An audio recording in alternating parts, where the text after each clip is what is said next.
ओम नमो भगवते वासुदेवाय। श्रीमद्भागवत महात्म्य, पहला अध्याय।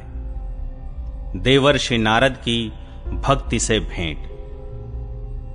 सच्चिदानंद स्वरूप भगवान श्री कृष्ण को हम नमस्कार करते हैं, जो जगत की उत्पत्ति, स्थिति और विनाश के हेतु तथा आध्यात्मिक, आधिदैविक और आधि भौतिक तीनों प्रकार के तापों का नाश करने वाले हैं। जिस समय श्री शुकदेव जी का यज्ञोपवीत संस्कार भी नहीं हुआ था तथा लौकिक वैदिक कर्मों के अनुष्ठान का अवसर भी नहीं आया था, तभी उन्हें अकेले ही संन्यास लेने के लिए घर से जाते देखकर उनके पिता व्यास जी विरह से कातर होकर पुकारने लगे, बेटा बेटा तुम कहां जा रहे हो? उस समय वृक्षों ने तन्मय होने के कारण श्री शुकदेव जी की ओर से उत्तर दिया था, ऐसे सर्वभूत हृदय स्वरूप श्री शुकदेव मुनि को मैं नमस्कार करता हूं। एक बार भगवत कथामृत का रसास्वादन करने में कुशल मुनिवर शौनक जी ने नैमिषारण्य क्षेत्र में विराजमान महामति सूत जी को नमस्कार करके उनसे पूछा। शौनक जी बोले, सूत जी, आपका ज्ञान अज्ञानांधकार को नष्ट करने के लिए करोड़ों सूर्यों के समान है। आप हमारे कानों के लिए रसायन, अमृत स्वरूप सार गर्भित कथा कहिए। भक्ति, ज्ञान और वैराग्य से प्राप्त होने वाले महान विवेक की वृद्धि किस प्रकार होती है तथा वैष्णव लोग किस तरह इस माया मोह से अपना पीछा छुड़ाते हैं। इस घोर कलिकाल में जीव प्रायः आसुरी स्वभाव के हो गए हैं। विविध क्लेशों से आक्रांत इन जीवों को शुद्ध दैवी शक्ति संपन्न बनाने का सर्वश्रेष्ठ उपाय क्या है? सूत जी, आप हमें कोई ऐसा शाश्वत साधन बताइए जो सबसे अधिक कल्याणकारी तथा पवित्र करने वालों में भी पवित्र हो तथा जो भगवान श्री कृष्ण की प्राप्ति करा दे। चिंतामणि केवल लौकिक सुख दे सकती है और कल्प वृक्ष अधिक से अधिक स्वर्गीय संपत्ति दे सकता है, परंतु गुरुदेव प्रसन्न होकर भगवान का योगी दुर्लभ नित्य वैकुंठ धाम दे देते हैं। सूत जी ने कहा, शौनक जी, तुम्हारे हृदय में भगवान का प्रेम है, इसलिए मैं विचार कर तुम्हें संपूर्ण सिद्धांतों का निष्कर्ष सुनाता हूं, जो जन्म मृत्यु के भय का नाश कर देता है, जो भक्ति के प्रवाह को बढ़ाता है और भगवान श्री कृष्ण की प्रसन्नता का प्रधान कारण है। मैं तुम्हें वह साधन बतलाता हूं, उसे सावधान होकर सुनो। श्री शुकदेव जी ने कलयुग में जीवों के काल रूपी सर्प के मुख का ग्रास होने के त्रास का आत्यंतिक नाश करने के लिए श्रीमद्भागवत शास्त्र का प्रवचन किया है। मन की शुद्धि के लिए इससे बढ़कर कोई साधन नहीं है।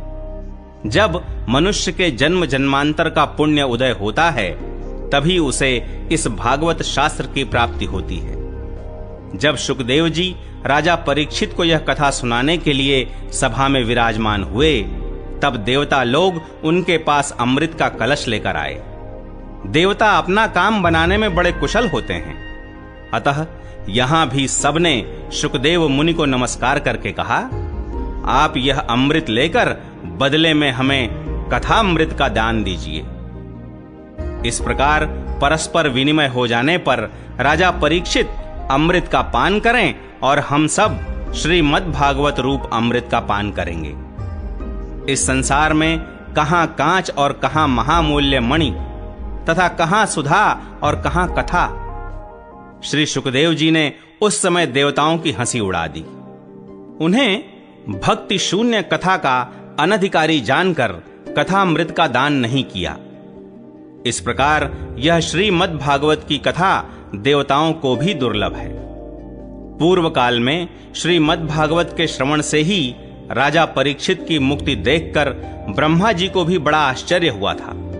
उन्होंने सत्यलोक में तराजू बांधकर सब साधनों को तौला। अन्य सभी साधन तौल में हल्के पड़ गए। अपने महत्व के कारण भागवत ही सबसे भारी रहा। यह देखकर सभी ऋषियों को बड़ा विस्मय हुआ। उन्होंने कलयुग में इस भगवत रूप भागवत शास्त्र को ही पढ़ने सुनने से तत्काल मोक्ष देने वाला निश्चय किया। सप्ताह विधि से श्रवण करने पर यह निश्चय ही भक्ति प्रदान करता है। पूर्व काल में इसे दया परायण सनकादि ने देवर्षि नारद को सुनाया था। यद्यपि देवर्षि ने पहले ब्रह्मा जी के मुख से इसे श्रवण कर लिया था, तथापि सप्ताह श्रवण की विधि तो उन्हें सनकादि ने ही बताई थी। शौनक जी ने पूछा, सांसारिक प्रपंच से मुक्त एवं विचरणशील नारद जी का सनकादि के साथ संयोग कहां हुआ और विधि विधान के श्रवण में उनकी प्रीति कैसे हुई? सूत जी ने कहा, अब मैं तुम्हें वह भक्ति पूर्ण कथानक सुनाता हूं जो श्री सुखदेव जी ने मुझे अपना अनन्य शिष्य जानकर एकांत में सुनाया था। एक दिन विशालापुरी में वे चारों निर्मल ऋषि सत्संग के लिए आए। वहां उन्होंने नारद जी को देखा। सनकादि ने पूछा, ब्रह्मन, आपका मुख उदास क्यों हो रहा है? आप चिंतातुर कैसे हैं? इतनी जल्दी जल्दी आप कहां जा रहे हैं और आपका आगमन कहां से हो रहा है? इस समय तो आप उस पुरुष के समान व्याकुल जान पड़ते हैं जिसका सारा धन लुट गया हो। आप जैसे आसक्ति रहित पुरुषों के लिए यह उचित नहीं है। इसका कारण बताइए। नारद जी ने कहा, मैं सर्वोत्तम लोक समझकर पृथ्वी में आया था। यहां पुष्कर, प्रयाग, काशी, गोदावरी, हरिद्वार, कुरुक्षेत्र, श्रीरंग और सेतुबंध आदि कई तीर्थों में मैं इधर उधर विचरता रहा, किंतु मुझे कहीं भी मन को संतोष देने वाली शांति नहीं मिली। इस समय अधर्म के सहायक कलयुग ने सारी पृथ्वी को पीड़ित कर रखा है। अब यहां सत्य, तप, शौच, दया, दान आदि कुछ भी नहीं है। बेचारे जीव केवल अपना पेट पालने में लगे हुए हैं। वे असत्यभाषी, आलसी, मंदबुद्धि, भाग्यहीन, उपद्रवग्रस्त हो गए हैं। जो साधु संत कहे जाते हैं वे पूरे पाखंडी हो गए हैं। देखने में तो वे विरक्त हैं, किंतु स्त्री धन आदि सभी का परिग्रह करते हैं। घरों में स्त्रियों का राज्य है। साले सलाहकार बने हुए हैं। लोभ से लोग कन्या विक्रय करते हैं और स्त्री पुरुषों में कलह मचा रहता है। महात्माओं के आश्रम, तीर्थ और नदियों पर यवनों का अधिकार हो गया है। उन दुष्टों ने बहुत से देवालय भी नष्ट कर दिए हैं। इस समय यहां न कोई योगी है, न सिद्ध है, न ज्ञानी है और न सत्कर्म करने वाला ही है। सारे साधन इस समय कलिरूप दावानल से जलकर भस्म हो गए हैं। इस कलयुग में सभी देशवासी बाजारों में अन्न बेचने लगे हैं। ब्राह्मण लोग पैसा लेकर वेद पढ़ाते हैं और स्त्रियां वेश्यावृत्ति से निर्वाह करने लगी हैं। इस तरह कलयुग के दोष देखता और पृथ्वी पर विचरता हुआ मैं यमुना जी के तट पर पहुंचा, जहां भगवान श्री कृष्ण की अनेकों लीलाएं हो चुकी हैं। मुनिवरों, सुनिए, वहां मैंने एक बड़ा आश्चर्य देखा। वहां एक युवती स्त्री खिन्न मन से बैठी थी। उसके पास दो वृद्ध पुरुष अचेत अवस्था में पड़े जोर जोर से सांस ले रहे थे। वह तरुणी उनकी सेवा करती हुई कभी उन्हें चेत कराने का प्रयत्न करती और कभी उनके आगे रोने लगती थी। वह अपने शरीर के रक्षक परमात्मा को दसों दिशाओं में देख रही थी। उसके चारों ओर सैकड़ों स्त्रियां उसे पंखा झल रही थीं और बार बार समझाती जाती थीं।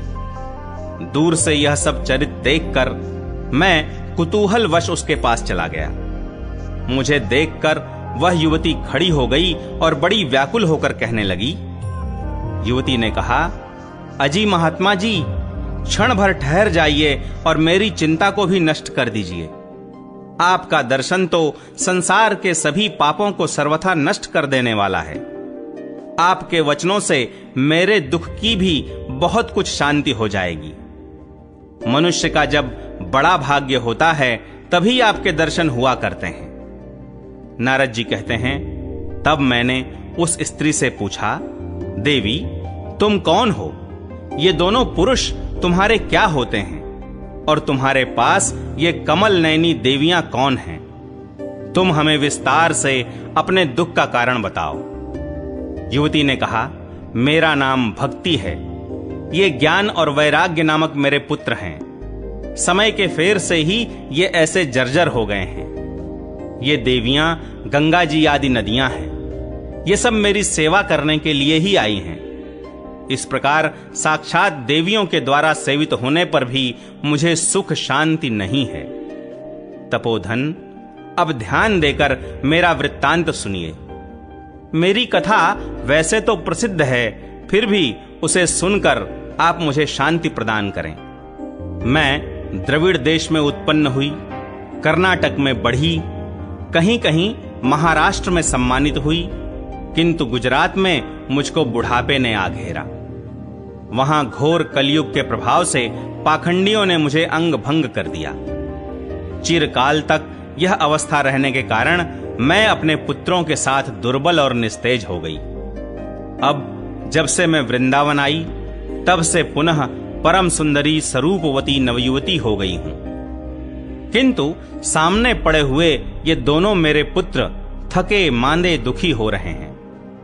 अब मैं यह स्थान छोड़कर अन्यत्र जाना चाहती हूं। ये दोनों बूढ़े हो गए हैं, इसी दुख से मैं दुखी हूं। मैं तरुणी क्यों और ये दोनों मेरे पुत्र बूढ़े क्यों? हम तीनों साथ साथ रहने वाले हैं, फिर यह विपरीतता क्यों? होना तो यह चाहिए कि माता बूढ़ी हो और पुत्र तरुण। इसी से मैं आश्चर्यचकित चित्त से अपनी इस अवस्था पर शोक करती रहती हूं। आप परम बुद्धिमान एवं योग निधि हैं। इसका क्या कारण हो सकता है, बताइए। नारद जी ने कहा, साध्वी, मैं अपने हृदय में ज्ञान दृष्टि से तुम्हारे संपूर्ण दुख का कारण देखता हूं। तुम्हें विषाद नहीं करना चाहिए। श्री हरि तुम्हारा कल्याण करेंगे। सूत जी कहते हैं, मुनिवर नारद जी ने एक क्षण में ही उसका कारण जानकर कहा। नारद जी ने कहा, देवी सावधान होकर सुनो, यह दारुण कलयुग है। इसी से इस समय सदाचार, योग मार्ग और तप आदि सभी लुप्त हो गए हैं। लोग शठता और दुष्कर्म में लगकर अघासुर बन रहे हैं। संसार में जहां देखो वहीं सत्पुरुष दुख से म्लान हैं और दुष्ट सुखी हो रहे हैं। इस समय जिस बुद्धिमान पुरुष का धैर्य बना रहे, वही बड़ा ज्ञानी या पंडित है। पृथ्वी क्रमशः प्रतिवर्ष शेष जी के लिए भार रूप होती जा रही है। अब यह छूने योग्य तो क्या, देखने योग्य भी नहीं रह गई है और न इसमें कहीं मंगल ही दिखाई देता है। अब किसी को पुत्रों के साथ तुम्हारा दर्शन भी नहीं होता। विषयानुराग के कारण अंधे बने हुए जीवों से उपेक्षित होकर तुम जर्जर हो रही थी। वृंदावन के संयोग से तुम फिर नवीन तरुणी हो गई हो। अतः यह वृंदावन धाम धन्य है, जहां भक्ति सर्वत्र नृत्य कर रही है। परंतु तुम्हारे इन दोनों पुत्रों का यहां कोई ग्राहक नहीं है, इसलिए इनका बुढ़ापा नहीं छूट रहा है। यहां इनको कुछ आत्म सुख की प्राप्ति होने के कारण ये सोते से जान पड़ते हैं। भक्ति ने कहा, राजा परीक्षित ने इस पापी कलयुग को क्यों रहने दिया? इसके आते ही सब वस्तुओं का सार न जाने कहां चला गया। करुणामय श्री हरि से भी यह अधर्म कैसे देखा जाता है? मुने, मेरा यह संदेह दूर कीजिए। आपके वचनों से मुझे बड़ी शांति मिली है। नारद जी ने कहा, बाले, यदि तुमने पूछा है तो प्रेम से सुनो कल्याणी। मैं तुम्हें सब बताऊंगा और तुम्हारा दुख दूर हो जाएगा।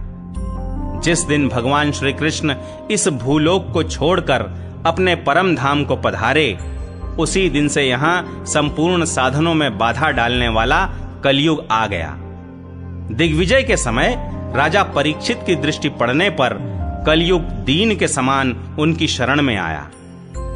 भ्रमर के समान सारग्राही राजा ने यह निश्चय किया कि इसका वध मुझे नहीं करना चाहिए, क्योंकि जो फल तपस्या, योग एवं समाधि से भी नहीं मिलता, कलयुग में वही फल श्री हरि कीर्तन से ही भली भांति मिल जाता है। इस प्रकार सारहीन होने पर भी उसे इस एक ही दृष्टि से सार युक्त देखकर उन्होंने कलयुग में उत्पन्न होने वाले जीवों के सुख के लिए ही इसे रहने दिया था। इस समय लोगों के कुकर्म में प्रवृत्त होने के कारण सभी वस्तुओं का सार निकल गया है और पृथ्वी के सारे पदार्थ बीजहीन भूसी के समान हो गए हैं। ब्राह्मण केवल अन्न धनादि के लोभवश घर घर एवं जन जन को भागवत की कथा सुनाने लगे हैं, इसलिए कथा का सार चला गया। तीर्थों में नाना प्रकार के अत्यंत घोर कर्म करने वाले नास्तिक और नारकी पुरुष भी रहने लगे हैं, इसलिए तीर्थों का भी प्रभाव जाता रहा। जिनका चित्त निरंतर काम, क्रोध, महान लोभ और तृष्णा से तपता रहता है, वे भी तपस्या का ढोंग करने लगे हैं, इसलिए तप का भी सार निकल गया। मन पर काबू न होने के कारण तथा लोभ, दंभ और पाखंड का आश्रय लेने के कारण एवं शास्त्र का अभ्यास न करने से ध्यान योग का फल मिट गया। पंडितों की यह दशा है कि वे अपनी स्त्रियों के साथ भैंसों की तरह रमण करते हैं। उनमें संतान पैदा करने की ही कुशलता पाई जाती है। मुक्ति साधन में वे सर्वथा अकुशल हैं। संप्रदायानुसार प्राप्त हुई वैष्णवता भी कहीं देखने में नहीं आती। इस प्रकार जगह जगह सभी वस्तुओं का सार लुप्त हो गया है। यह तो इस युग का स्वभाव ही है, इसमें किसी का दोष नहीं है। इसी से पुंडरीकाक्ष भगवान बहुत समीप रहते हुए भी यह सब सह रहे हैं। सूत जी कहते हैं, शौनक जी, इस प्रकार देवर्षि नारद के वचन सुनकर भक्ति को बड़ा आश्चर्य हुआ। फिर उसने जो कुछ कहा उसे सुनिए। भक्ति ने कहा, देवर्षे आप धन्य हैं। मेरा बड़ा सौभाग्य था जो आपका समागम हुआ। संसार में साधुओं का दर्शन ही समस्त सिद्धियों का परम कारण है। आपका केवल एक बार का उपदेश धारण करके कयाधु कुमार प्रहलाद ने माया पर विजय प्राप्त कर ली थी। ध्रुव ने भी आपकी कृपा से ही ध्रुव पद प्राप्त किया था। आप सर्व मंगलमय और साक्षात श्री ब्रह्मा जी के पुत्र हैं। मैं आपको नमस्कार करती हूं। दूसरा अध्याय, भक्ति का दुख दूर करने के लिए नारद जी का उद्योग। नारद जी ने कहा, बाले, तुम व्यर्थ ही अपने को क्यों खेद में डाल रही हो? अरे तुम इतनी चिंतातुर क्यों हो? भगवान श्री कृष्ण के चरण कमलों का चिंतन करो, उनकी कृपा से तुम्हारा सारा दुख दूर हो जाएगा। जिन्होंने कौरवों के अत्याचार से द्रौपदी की रक्षा की थी और गोप सुंदरियों को सनाथ किया था, वे श्री कृष्ण कहीं चले थोड़े ही गए हैं। फिर तुम तो भक्ति हो और सदा उन्हें प्राणों से भी प्यारी हो। तुम्हारे बुलाने पर तो भगवान नीचों के घरों में भी चले जाते हैं। सत्य, त्रेता और द्वापर, इन तीन युगों में ज्ञान और वैराग्य मुक्ति के साधन थे, किंतु कलयुग में तो केवल भक्ति ही ब्रह्म सायुज्य की प्राप्ति कराने वाली है। यह सोचकर ही परमानंद चिन्मूर्ति ज्ञान स्वरूप श्री हरि ने अपने सत्स्वरूप से तुम्हें रचा है। तुम साक्षात श्री कृष्णचंद्र की प्रिया और परम सुंदरी हो। एक बार जब तुमने हाथ जोड़कर पूछा था कि मैं क्या करूं, तब भगवान ने तुम्हें यही आज्ञा दी थी कि मेरे भक्तों का पोषण करो। तुमने भगवान की वह आज्ञा स्वीकार कर ली। इससे तुम पर श्री हरि बहुत प्रसन्न हुए और तुम्हारी सेवा करने के लिए मुक्ति को तुम्हें दासी के रूप में दे दिया और इन ज्ञान वैराग्य को पुत्रों के रूप में। तुम अपने साक्षात स्वरूप से वैकुंठ धाम में ही भक्तों का पोषण करती हो। भूलोक में तो तुमने उनकी पुष्टि के लिए केवल छाया रूप धारण कर रखा है। तब तुम मुक्ति ज्ञान और वैराग्य को साथ लिए पृथ्वी तल पर आईं और सत्य युग से द्वापर पर्यंत बड़े आनंद से रहीं। कलयुग में तुम्हारी दासी मुक्ति पाखंड रूप रोग से पीड़ित होकर क्षीण होने लगी थी, इसीलिए वह तो तुरंत ही तुम्हारी आज्ञा से वैकुंठ लोक को चली गई। इस लोक में भी तुम्हारे स्मरण करने से ही वह आती है और फिर चली जाती है, किंतु इन ज्ञान वैराग्य को तुमने पुत्र मानकर अपने पास ही रख छोड़ा है। फिर भी कलयुग में इनकी उपेक्षा होने के कारण तुम्हारे ये पुत्र उत्साहहीन और वृद्ध हो गए हैं। फिर भी तुम चिंता न करो, मैं इनके नवजीवन का उपाय सोचता हूं। सुमुखी, कलि के समान कोई भी युग नहीं है। इस युग में मैं तुम्हें घर घर में प्रत्येक पुरुष के हृदय में स्थापित कर दूंगा। देखो, अन्य सब धर्मों को दबाकर और भक्ति विषयक महोत्सवों को आगे रखकर यदि मैंने लोक में तुम्हारा प्रचार न किया तो मैं श्री हरि का दास नहीं। इस कलयुग में जो जीव तुमसे युक्त होंगे वे पापी होने पर भी बेखटके भगवान श्री कृष्ण के अभय धाम को प्राप्त होंगे। जिनके हृदय में निरंतर प्रेम रूपिणी भक्ति निवास करती है, वे शुद्धांतःकरण पुरुष स्वप्न में भी यमराज को नहीं देखते। जिनके हृदय में भक्ति महारानी का निवास है, उन्हें प्रेत, पिशाच, राक्षस या दैत्य आदि स्पर्श करने में भी समर्थ नहीं हो सकते। भगवान तप, वेदाध्ययन, ज्ञान और कर्म आदि किसी भी साधन से वश में नहीं किए जा सकते। वे केवल भक्ति से ही वशीभूत होते हैं। इसमें श्री गोपीजन प्रमाण है।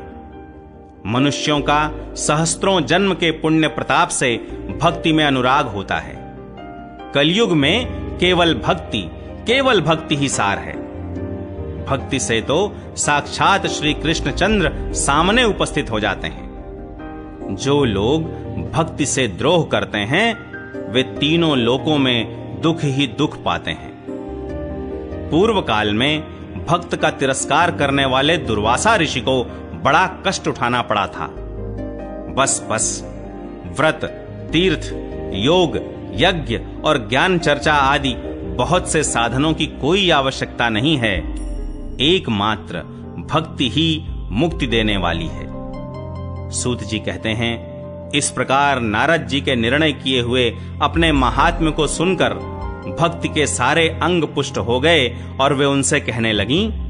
भक्ति ने कहा, नारद जी आप धन्य हैं, आपकी मुझ में निश्चल प्रीति है। मैं सदा आपके हृदय में रहूंगी, कभी आपको छोड़कर नहीं जाऊंगी। साधो, आप बड़े कृपालु हैं। आपने क्षण भर में ही मेरा सारा दुख दूर कर दिया, किंतु अभी मेरे पुत्रों में चेतना नहीं आई है। आप इन्हें शीघ्र ही सचेत कर दीजिए, जगा दीजिए। सूत जी कहते हैं, भक्ति के ये वचन सुनकर नारद जी को बड़ी करुणा आई और वे उन्हें हाथ से हिला डुलाकर जगाने लगे। फिर उनके कान के पास मुंह लगाकर जोर से कहा, ओ ज्ञान, जल्दी जग पड़ो। ओ वैराग्य, जल्दी जग पड़ो। फिर उन्होंने वेद ध्वनि, वेदांत घोष और बार बार गीता पाठ करके उन्हें जगाया। इससे वे जैसे तैसे बहुत जोर लगाकर उठे, किंतु आलस्य के कारण वे दोनों जम्भाई लेते रहे, नेत्र उघाड़कर देख भी नहीं सके। उनके बाल बगुलों की तरह सफेद हो गए थे।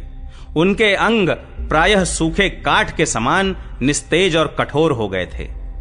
इस प्रकार भूख प्यास के मारे अत्यंत दुर्बल होने के कारण उन्हें फिर सोते देख नारद जी को बड़ी चिंता हुई और वे सोचने लगे, अब मुझे क्या करना चाहिए। इनकी यह नींद और इससे भी बढ़कर इनकी वृद्धावस्था कैसे दूर हो। शौनक जी, इस प्रकार चिंता करते करते वे भगवान का स्मरण करने लगे। उसी समय यह आकाशवाणी हुई कि मुने, खेद मत करो, तुम्हारा यह उद्योग निस्संदेह सफल होगा। देवर्षे, इसके लिए तुम एक सत्कर्म करो, वह कर्म तुम्हें संत शिरोमणि महानुभाव बताएंगे। उस सत्कर्म का अनुष्ठान करते ही क्षण भर में उनकी नींद और वृद्धावस्था चली जाएगी तथा सर्वत्र भक्ति का प्रसार होगा। यह आकाशवाणी वहां सभी को साफ साफ सुनाई दी। इससे नारद जी को बड़ा विस्मय हुआ और वे कहने लगे, मुझे तो इसका कुछ आशय समझ में नहीं आया। नारद जी बोले, इस आकाशवाणी ने भी गुप्त रूप में ही बात कही है। यह नहीं बताया कि वह कौन सा साधन किया जाए जिससे इनका कार्य सिद्ध हो। वे संत न जाने कहां मिलेंगे और किस प्रकार उस साधन को बताएंगे। अब आकाशवाणी ने जो कुछ कहा है उसके अनुसार मुझे क्या करना चाहिए? सूत जी कहते हैं, शौनक जी, तब ज्ञान वैराग्य दोनों को वहीं छोड़कर नारद मुनि वहां से चल पड़े और प्रत्येक तीर्थ में जा जाकर मार्ग में मिलने वाले मुनीश्वरों से वह साधन पूछने लगे। उनकी उस बात को सुनते तो सब थे, किंतु उसके विषय में कोई कुछ भी निश्चित उत्तर न देता। किन्हीं ने उसे असाध्य बताया, कोई बोले इसका ठीक ठीक पता लगना ही कठिन है। कोई सुनकर चुप रह गए और कोई कोई तो अपनी अवज्ञा होने के भय से बात को टाल टूल कर खिसक गए। त्रिलोकी में महान आश्चर्यजनक हाहाकार मच गया। लोग आपस में कानाफूसी करने लगे, भाई, जब वेद ध्वनि, वेदांत घोष और बार बार गीता पाठ सुनाने पर भी भक्ति, ज्ञान और वैराग्य ये तीनों नहीं जगाए जा सके, तब और कोई उपाय नहीं है। स्वयं योगीराज नारद को भी जिसका ज्ञान नहीं है, उसे दूसरे संसारी लोग कैसे बता सकते हैं? इस प्रकार जिन जिन ऋषियों से इसके विषय में पूछा गया, उन्होंने निर्णय करके यही कहा कि यह बात दुस्साध्य ही है। तब नारद जी बहुत चिंतातुर हुए और बदरी वन में आए। ज्ञान वैराग्य को जगाने के लिए वहां उन्होंने यह निश्चय किया कि मैं तप करूंगा। इसी समय उन्हें अपने सामने करोड़ों सूर्यों के समान तेजस्वी सनकादि मुनीश्वर दिखाई दिए। उन्हें देखकर वे मुनिश्रेष्ठ कहने लगे। नारद जी ने कहा, महात्माओं, इस समय बड़े भाग्य से मेरा आप लोगों के साथ समागम हुआ है। आप मुझ पर कृपा करके शीघ्र ही वह साधन बताइए। आप सभी लोग बड़े योगी, बुद्धिमान और विद्वान हैं। आप देखने में 5-5 वर्ष के बालक से जान पड़ते हैं, किंतु हैं पूर्वजों के भी पूर्वज। आप लोग सदा वैकुंठ धाम में निवास करते हैं, निरंतर हरि कीर्तन में तत्पर रहते हैं, भगवत लीलामृत का रसास्वादन कर सदा उसी में उन्मत्त रहते हैं, और एकमात्र भगवत कथा ही आपके जीवन का आधार है। हरि शरणम, भगवान ही हमारे रक्षक हैं, यह वाक्य सर्वदा आपके मुख में रहता है। इसी से काल प्रेरित वृद्धावस्था भी आपको बाधा नहीं पहुंचाती। पूर्व काल में आपके भ्रूभंग मात्र से भगवान विष्णु के द्वारपाल जय और विजय तुरंत पृथ्वी पर गिर गए थे, और फिर आपकी ही कृपा से वे पुनः वैकुंठ लोक पहुंच गए। धन्य है, इस समय आपका दर्शन बड़े सौभाग्य से ही हुआ है। मैं बहुत दीन हूं और आप लोग स्वभाव से ही दयालु हैं, इसलिए मुझ पर आपको अवश्य कृपा करनी चाहिए। बताइए, आकाशवाणी ने जिसके विषय में कहा है वह कौन सा साधन है और मुझे किस प्रकार उसका अनुष्ठान करना चाहिए? आप इसका विस्तार से वर्णन कीजिए। भक्ति, ज्ञान और वैराग्य को किस प्रकार सुख मिल सकता है और किस तरह इनकी प्रेम पूर्वक सब वर्णों में प्रतिष्ठा की जा सकती है? सनकादि ने कहा, देवर्षे, आप चिंता न करें, मन में प्रसन्न हों। उनके उद्धार का एक सरल उपाय पहले से ही विद्यमान है। नारद जी, आप धन्य हैं, आप विरक्तों के शिरोमणि हैं, श्री कृष्ण दासों के शाश्वत पथ प्रदर्शक एवं भक्ति योग के भास्कर हैं। आप भक्ति के लिए जो उद्योग कर रहे हैं, यह आपके लिए कोई आश्चर्य की बात नहीं समझनी चाहिए। भगवान के भक्त के लिए तो भक्ति की सम्यक स्थापना करना सदा उचित ही है। ऋषियों ने संसार में अनेकों मार्ग प्रकट किए हैं, किंतु वे सभी कष्ट साध्य हैं और परिणाम में प्रायः स्वर्ग की ही प्राप्ति कराने वाले हैं। अभी तक भगवान की प्राप्ति कराने वाला मार्ग तो गुप्त ही रहा है। उसका उपदेश करने वाला पुरुष प्रायः भाग्य से ही मिलता है। आपको आकाशवाणी ने जिस सत्कर्म का संकेत किया है उसे हम बतलाते हैं। आप प्रसन्न और समाहित चित्त होकर सुनिए। नारद जी, द्रव्य यज्ञ, तपो यज्ञ, योग यज्ञ और स्वाध्याय रूप ज्ञान यज्ञ, ये सब तो स्वर्ग आदि की प्राप्ति कराने वाले कर्म की ही ओर संकेत करते हैं।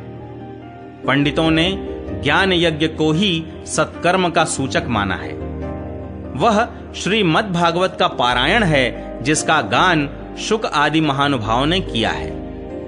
उसके शब्द सुनने से ही भक्ति, ज्ञान और वैराग्य को बड़ा बल मिलेगा। इससे ज्ञान वैराग्य का कष्ट मिट जाएगा और भक्ति को आनंद मिलेगा। सिंह की गर्जना सुनकर जैसे भेड़िए भाग जाते हैं, उसी प्रकार श्रीमद् भागवत की ध्वनि से कलयुग के सारे दोष नष्ट हो जाएंगे।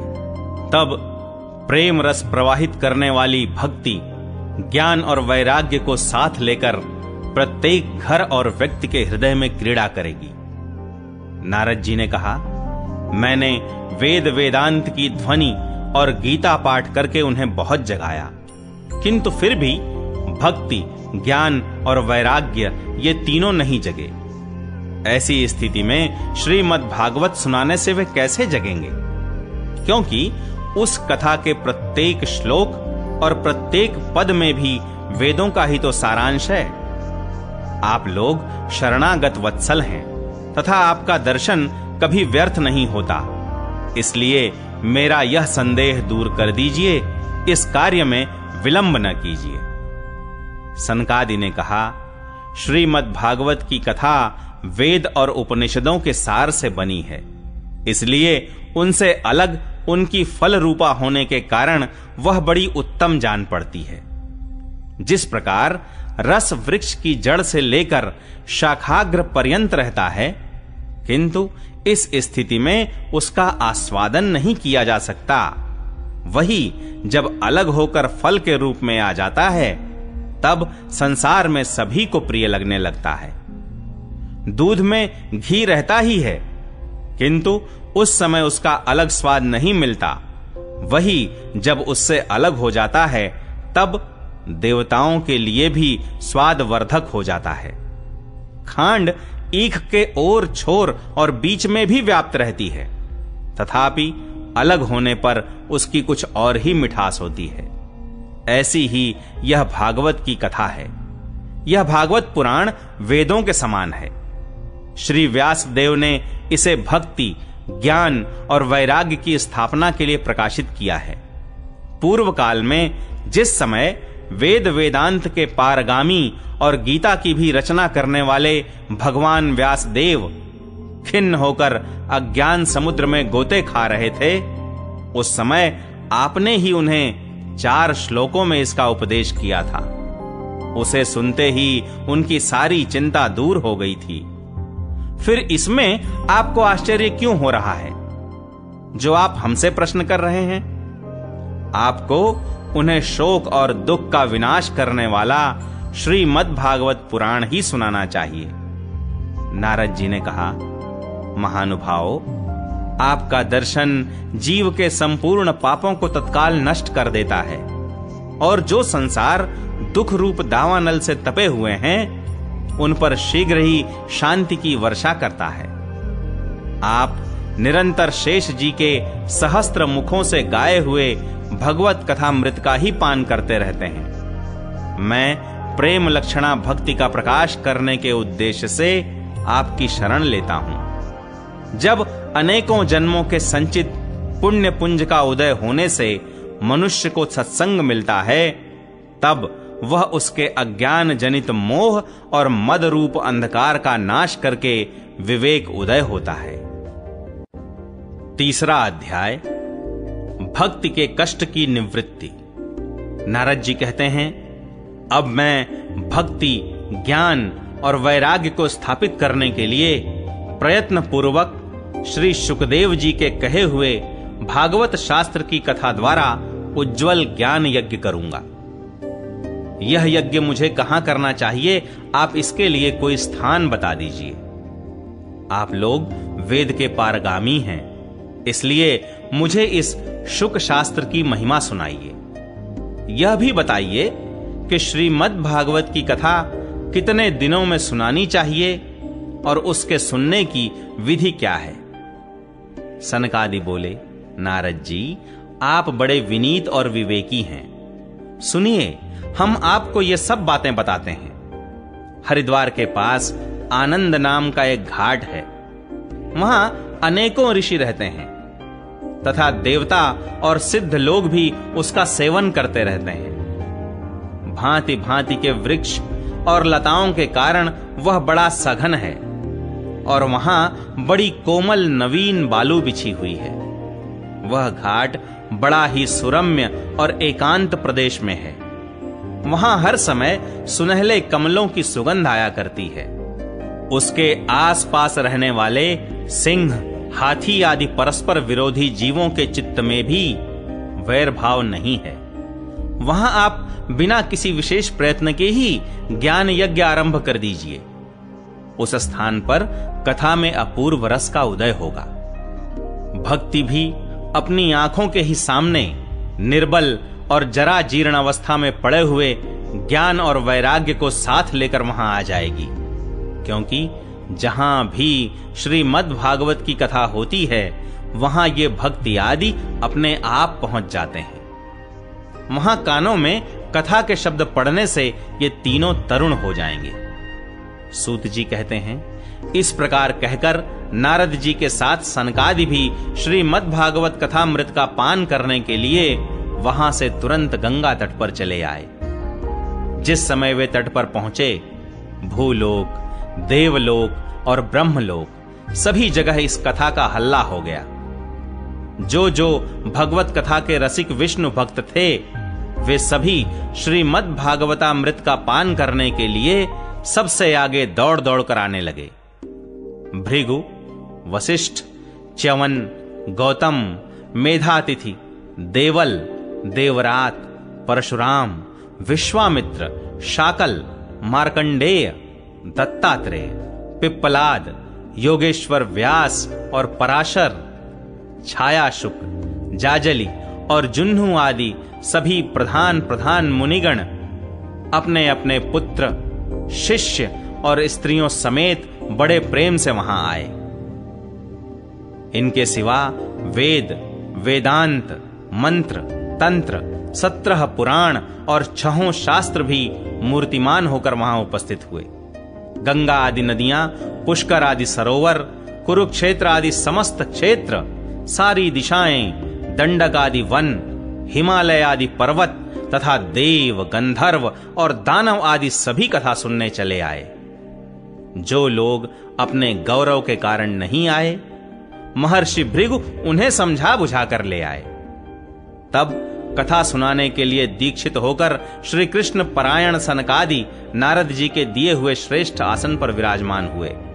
उस समय सभी श्रोताओं ने उनकी वंदना की। श्रोताओं में वैष्णव, विरक्त, सन्यासी और ब्रह्मचारी लोग आगे बैठे और उन सब के आगे नारद जी विराजमान हुए।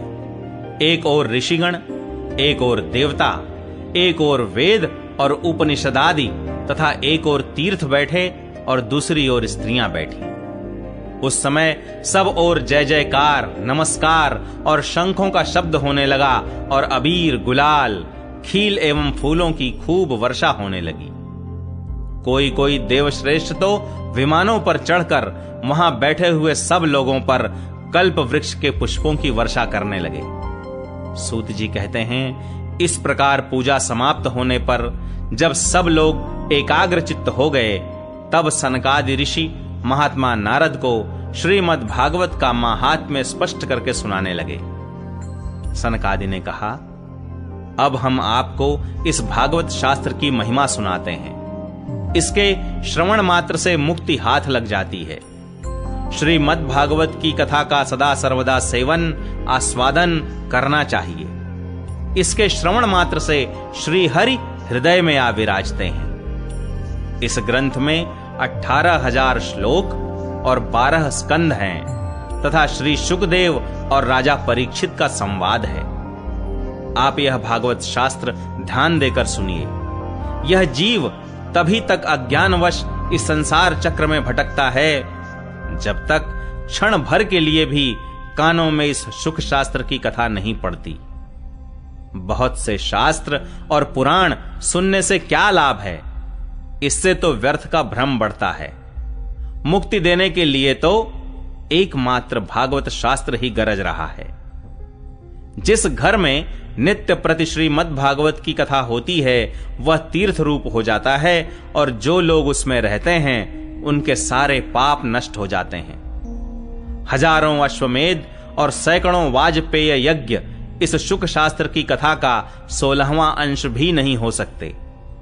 तपोधनों, जब तक लोग अच्छी तरह श्रीमद् भागवत का श्रवण नहीं करते तभी तक उनके शरीर में पाप निवास करते हैं। फल की दृष्टि से इस शुक शास्त्र कथा की समता गंगा, गया, काशी, पुष्कर या प्रयाग कोई तीर्थ भी नहीं कर सकता। यदि आपको परम गति की इच्छा है तो अपने मुख से ही श्रीमद् भागवत के आधे अथवा चौथाई श्लोक का भी नित्य नियम पूर्वक पाठ कीजिए। ओमकार, गायत्री, पुरुष सूक्त, तीनों वेद, श्रीमद् भागवत, ओम नमो भगवते वासुदेवाय, यह द्वादशाक्षर मंत्र 12 मूर्तियों वाले सूर्य भगवान, प्रयाग, संवत्सर रूप काल, ब्राह्मण, अग्निहोत्र, गौ, द्वादशी तिथि, तुलसी, वसंत ऋतु और भगवान पुरुषोत्तम, इन सब में बुद्धिमान लोग वस्तुतः कोई अंतर नहीं मानते। जो पुरुष अहर्निश अर्थ सहित श्रीमद् भागवत शास्त्र का पाठ करता है उसके करोड़ों जन्मों का पाप नष्ट हो जाता है। इसमें तनिक भी संदेह नहीं है। जो पुरुष नित्य प्रति भागवत का आधा या चौथाई श्लोक भी पढ़ता है उसे राजसूय और अश्वमेध यज्ञों का फल मिलता है। नित्य भागवत का पाठ करना, भगवान का चिंतन करना, तुलसी को सींचना और गौ की सेवा करना, ये चारों समान है। जो पुरुष अंत समय में श्रीमद् भागवत का वाक्य सुन लेता है उस पर प्रसन्न होकर भगवान उसे वैकुंठ धाम देते हैं। जो पुरुष इसे सोने के सिंहासन पर रखकर विष्णु भक्त को दान करता है वह अवश्य ही भगवान का सायुज्य प्राप्त करता है। जिस दुष्ट ने अपनी सारी आयु में चित्त को एकाग्र करके श्रीमद् भागवतामृत का थोड़ा सा भी रसास्वादन नहीं किया उसने तो अपना सारा जन्म चांडाल और गधे के समान व्यर्थ ही गंवा दिया। वह तो अपनी माता को प्रसव पीड़ा पहुंचाने के लिए ही उत्पन्न हुआ। जिसने इस शुक शास्त्र के थोड़े से भी वचन नहीं सुने वह पापात्मा तो जीता हुआ ही मुर्दे के समान है। पृथ्वी के भार स्वरूप उस पशुतुल्य मनुष्य को धिक्कार है। यूं स्वर्गलोक में देवताओं में प्रधान इंद्रादि कहा करते हैं। संसार में श्रीमद् भागवत की कथा का मिलना अवश्य ही कठिन है। जब करोड़ों जन्मों का पुण्य होता है तभी इसकी प्राप्ति होती है। नारद जी, आप बड़े ही बुद्धिमान और योग निधि हैं। आप प्रयत्न पूर्वक कथा का श्रवण कीजिए। इसे सुनने के लिए दिनों का कोई नियम नहीं है। इसे तो सर्वदा ही सुनना अच्छा है। इसे सत्य भाषण और ब्रह्मचर्य पालन पूर्वक सर्वदा ही सुनना श्रेष्ठ माना गया है। किंतु कलयुग में ऐसा होना कठिन है, इसलिए इसकी शुकदेव जी ने जो विशेष विधि बताई है वह जान लेनी चाहिए। कलयुग में बहुत दिनों तक चित्त की वृत्तियों को वश में रखना, नियमों में बंधे रहना और किसी पुण्य कार्य के लिए दीक्षित रहना कठिन है। इसलिए सप्ताह श्रवण की विधि है। श्रद्धा पूर्वक कभी भी श्रवण करने से अथवा माघ मास में श्रवण करने से जो फल होता है वही फल श्री शुकदेव जी ने सप्ताह श्रवण में निर्धारित किया है। मन के असंयम, रोगों की बहुलता और आयु की अल्पता के कारण तथा कलयुग में अनेकों दोषों की संभावना से ही सप्ताह श्रवण का विधान किया गया है। जो फल तप, योग और समाधि से भी प्राप्त नहीं हो सकता, वह सर्वांग रूप में सप्ताह श्रवण से सहज में ही मिल जाता है। सप्ताह श्रवण यज्ञ से बढ़कर है, व्रत से बढ़कर है, तप से कहीं बढ़कर है, तीर्थ सेवन से तो सदा ही बड़ा है, योग से बढ़कर है, यहां तक कि ध्यान और ज्ञान से भी बढ़कर है। अजी इसकी विशेषता का कहां तक वर्णन करें, यह तो सभी से बढ़ चढ़कर है। शौनक जी ने पूछा, सूत जी, यह तो आपने बड़े आश्चर्य की बात कही। अवश्य ही यह भागवत पुराण योग वेत्ता ब्रह्मा जी के भी आदि कारण श्री नारायण का निरूपण करता है, परंतु यह मोक्ष की प्राप्ति में ज्ञान आदि सभी साधनों का तिरस्कार करके इस युग में उनसे भी कैसे बढ़ गया। सूत जी ने कहा, शौनक जी, जब भगवान श्री कृष्ण इस धराधाम को छोड़कर अपने नित्य धाम को जाने लगे, तब उनके मुखारविंद से 11 स्कंध का ज्ञानोपदेश सुनकर श्री उद्धव जी ने पूछा। उद्धव जी बोले, गोविंद, अब आप तो अपने भक्तों का कार्य करके परम धाम को पधारना चाहते हैं, किंतु मेरे मन में एक बड़ी चिंता है, उसे सुनकर आप मुझे शांत कीजिए। अब घोर कलिकाल आया ही समझिए, इसलिए संसार में फिर अनेकों दुष्ट प्रकट हो जाएंगे। उनके संसर्ग से जब अनेकों सत्पुरुष भी उग्र प्रकृति के हो जाएंगे, तब उनके भार से दबकर यह गोरूपिणी पृथ्वी किसकी शरण में जाएगी। कमल नयन, मुझे तो आपको छोड़कर इसकी रक्षा करने वाला कोई दूसरा नहीं दिखाई देता, इसलिए भक्त वत्सल, आप साधुओं पर कृपा करके यहां से मत जाइए। भगवन, आपने निराकार और चिन्मात्र होकर भी भक्तों के लिए ही तो यह सगुण रूप धारण किया है, फिर भला आपका वियोग होने पर वे भक्तजन पृथ्वी पर कैसे रह सकेंगे। निर्गुणोपासना में तो बड़ा कष्ट है, इसलिए कुछ और विचार कीजिए। प्रभास क्षेत्र में उद्धव जी के ये वचन सुनकर भगवान सोचने लगे कि भक्तों के अवलंब के लिए मुझे क्या व्यवस्था करनी चाहिए। शौनक जी, तब भगवान ने अपनी सारी शक्ति भागवत में रख दी। वे अंतर्धान होकर इस भागवत समुद्र में प्रवेश कर गए, इसलिए यह भगवान की साक्षात शब्दमयी मूर्ति है। इसके सेवन, श्रवण, पाठ अथवा दर्शन से ही मनुष्य के सारे पाप नष्ट हो जाते हैं। इसी से इसका सप्ताह श्रवण सबसे बढ़कर माना गया है और कलयुग में तो अन्य सब साधनों को छोड़कर यही प्रधान धर्म बताया गया है। कलिकाल में यही ऐसा धर्म है जो दुख, दरिद्रता, दुर्भाग्य और पापों की सफाई कर देता है तथा काम क्रोधादि शत्रुओं पर विजय दिलाता है। अन्यथा भगवान की इस माया से पीछा छुड़ाना देवताओं के लिए भी कठिन है, मनुष्य तो इसे छोड़ ही कैसे सकते हैं। अतः इससे छूटने के लिए भी सप्ताह श्रवण का विधान किया गया है। सूत जी कहते हैं, शौनक जी, जिस समय सनकादि मुनीश्वर इस प्रकार सप्ताह श्रवण की महिमा का बखान कर रहे थे, उस सभा में एक बड़ा आश्चर्य हुआ। उसे मैं तुम्हें बतलाता हूं, सुनो। वहां तरुणावस्था को प्राप्त हुए अपने दोनों पुत्रों को साथ लिए विशुद्ध प्रेम रूपा भक्ति बार बार श्री कृष्ण गोविंद हरे मुरारे हे नाथ नारायण वासुदेव आदि भगवान नामों का उच्चारण करती हुई अकस्मात प्रकट हो गई। सभी सदस्यों ने देखा कि परम सुंदरी भक्ति रानी भागवत के अर्थों का आभूषण पहने वहां पधारी। मुनियों की उस सभा में सभी यह तर्क वितर्क करने लगे कि ये यहां कैसे आईं, कैसे प्रविष्ट हुईं। तब सनकादि ने कहा, ये भक्ति देवी अभी अभी कथा के अर्थ से निकली हैं। उनके ये वचन सुनकर भक्ति ने अपने पुत्रों समेत अत्यंत विनम्र होकर सनत कुमार जी से कहा। भक्ति बोली, मैं कलयुग में नष्ट प्राय हो गई थी, आपने कथामृत से सींच कर मुझे फिर पुष्ट कर दिया। अब आप यह बताइए कि मैं कहां रहूं। यह सुनकर सनकादि ने उनसे कहा, तुम भक्तों को भगवान का स्वरूप प्रदान करने वाली, अनन्य प्रेम का संपादन करने वाली और संसार रोग को निर्मूल करने वाली हो, अतः तुम धैर्य धारण करके नित्य निरंतर विष्णु भक्तों के हृदयों में ही निवास करो।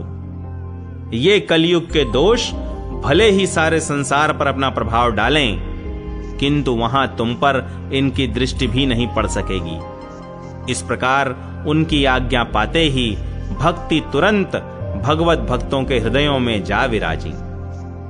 जिनके हृदय में एकमात्र श्री हरि की भक्ति निवास करती है, वे त्रिलोकी में अत्यंत निर्धन होने पर भी परम धन्य हैं, क्योंकि इस भक्ति की डोरी से बंधकर तो साक्षात भगवान भी अपना परम धाम छोड़कर उनके हृदय में आकर बस जाते हैं। भूलोक में यह भागवत साक्षात पर ब्रह्म का विग्रह है। हम इसकी महिमा कहां तक वर्णन करें। इसका आश्रय लेकर इसे सुनाने से तो सुनने और सुनाने वाले दोनों को ही भगवान श्री कृष्ण की समता प्राप्त हो जाती है। अतः इसे छोड़कर अन्य धर्मों से क्या प्रयोजन है। चौथा अध्याय, गोकर्णोपाख्यान प्रारंभ। सूत जी कहते हैं, मुनिवर, उस समय अपने भक्तों के चित्त में अलौकिक भक्ति का प्रादुर्भाव हुआ देख भक्त वत्सल श्री भगवान अपना धाम छोड़कर वहां पधारे। उनके गले में वनमाला शोभा पा रही थी। श्री अंग सजल जलधर के समान श्याम वर्ण था। उस पर मनोहर पीतांबर सुशोभित था। कटि प्रदेश करधनी की लड़ियों से सुसज्जित था। सिर पर मुकुट की लटक और कानों में कुंडलों की झलक देखते ही बनती थी। वे त्रिभंग ललित भाव से खड़े हुए चित्त को चुराए लेते थे। वक्षस्थल पर कौस्तुभ मणि दमक रही थी। सारा श्रीअंग हरिचंदन से चर्चित था। उस रूप की शोभा क्या कहें। उसने तो मानो करोड़ों कामदेवों की रूप माधुरी छीन ली थी। वे परमानंद चिन्मूर्ति मधुराति मधुर मुरलीधर ऐसी अनुपम छवि से अपने भक्तों के निर्मल चित्तों में आविर्भूत हुए। भगवान के नित्य लोक निवासी लीला परिकर उद्धवादि वहां गुप्त रूप से उस कथा को सुनने के लिए आए हुए थे। प्रभु के प्रकट होते ही चारों ओर जय हो की ध्वनि होने लगी। उस समय भक्ति रस का अद्भुत प्रवाह चला। बार बार अबीर गुलाल और पुष्पों की वर्षा तथा शंख ध्वनि होने लगी। उस सभा में जो लोग बैठे थे, उन्हें अपने देह, गेह और आत्मा की भी कोई सुधि न रही। उनकी ऐसी तन्मयता देखकर नारद जी कहने लगे, मुनीश्वर गण, आज सप्ताह श्रवण की मैंने यह बड़ी ही अलौकिक महिमा देखी। यहां तो जो बड़े मूर्ख, दुष्ट और पशु पक्षी भी हैं, वे सभी अत्यंत निष्पाप हो गए हैं। अतः इसमें संदेह नहीं कि कलिकाल में चित्त की शुद्धि के लिए इस भागवत कथा के समान मर्त्य लोक में पाप पुंज का नाश करने वाला कोई दूसरा पवित्र साधन नहीं है। मुनिवर, आप लोग बड़े कृपालु हैं। आपने संसार के कल्याण का विचार करके यह बिल्कुल निराला ही मार्ग निकाला है। आप कृपया यह तो बताइए कि इस कथा रूप सप्ताह यज्ञ के द्वारा संसार में कौन कौन लोग पवित्र हो जाते हैं। सनकादि ने कहा, जो लोग सदा तरह तरह के पाप किया करते हैं, निरंतर दुराचार में ही तत्पर रहते हैं और उल्टे मार्गों से चलते हैं, तथा जो क्रोधाग्नि से जलते रहने वाले कुटिल और काम परायण हैं, वे सभी इस कलयुग में सप्ताह यज्ञ से पवित्र हो जाते हैं। जो सत्य से च्युत, माता पिता की निंदा करने वाले, तृष्णा के मारे व्याकुल, आश्रम धर्म से रहित, दंभी, दूसरों की उन्नति देखकर कुढ़ने वाले और दूसरों को दुख देने वाले हैं, वे भी कलयुग में सप्ताह यज्ञ से पवित्र हो जाते हैं।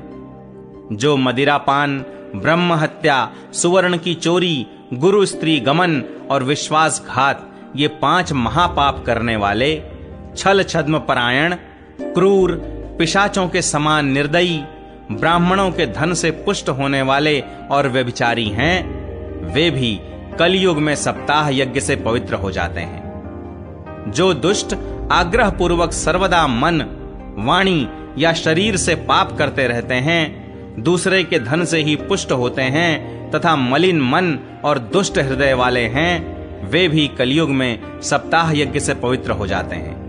नारद जी, अब हम तुम्हें इस विषय में एक प्राचीन इतिहास सुनाते हैं। उसके सुनने से ही सब पाप नष्ट हो जाते हैं। पूर्व काल में तुंगभद्रा नदी के तट पर एक अनुपम नगर बसा हुआ था। वहां सभी वर्णों के लोग अपने अपने धर्मों का आचरण करते हुए सत्य और सत्कर्मों में तत्पर रहते थे। उस नगर में समस्त वेदों का विशेषज्ञ और श्रौत स्मार्त कर्मों में निपुण एक आत्मदेव नामक ब्राह्मण रहता था। वह साक्षात दूसरे सूर्य के समान तेजस्वी था। वह धनी होने पर भी भिक्षाजीवी था। उसकी प्यारी पत्नी धुंधुली कुलीन एवं सुंदरी होने पर भी सदा अपनी बात पर अड़ जाने वाली थी। उसे लोगों की बात करने में सुख मिलता था। स्वभाव था क्रूर, प्रायः कुछ न कुछ बकवाद करती रहती थी। गृह कार्य में निपुण थी, कृपण थी और थी झगड़ालू भी। इस प्रकार ब्राह्मण दंपति प्रेम से अपने घर में रहते और विहार करते थे। उनके पास अर्थ और भोग विलास की सामग्री बहुत थी। घर द्वार भी सुंदर थे, परंतु उससे उन्हें सुख नहीं था।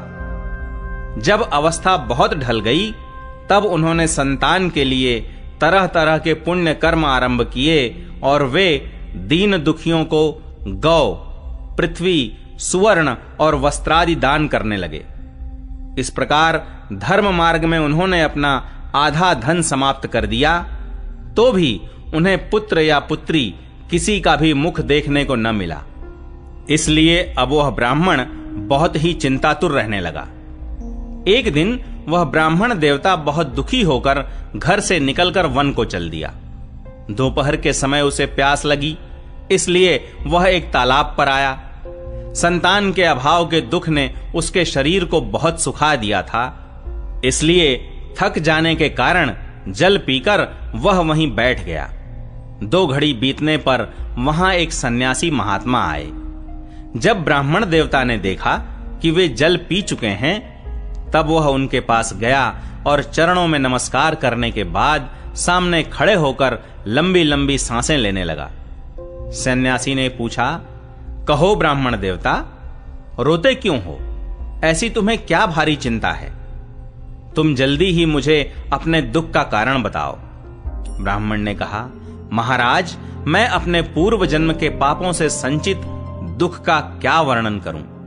अब मेरे पितर मेरे द्वारा दी हुई जलांजलि के जल को अपनी चिंता जनित सांस से कुछ गर्म करके पीते हैं। देवता और ब्राह्मण मेरा दिया हुआ प्रसन्न मन से स्वीकार नहीं करते। संतान के लिए मैं इतना दुखी हो गया हूं कि मुझे सब सूना ही सूना दिखाई देता है।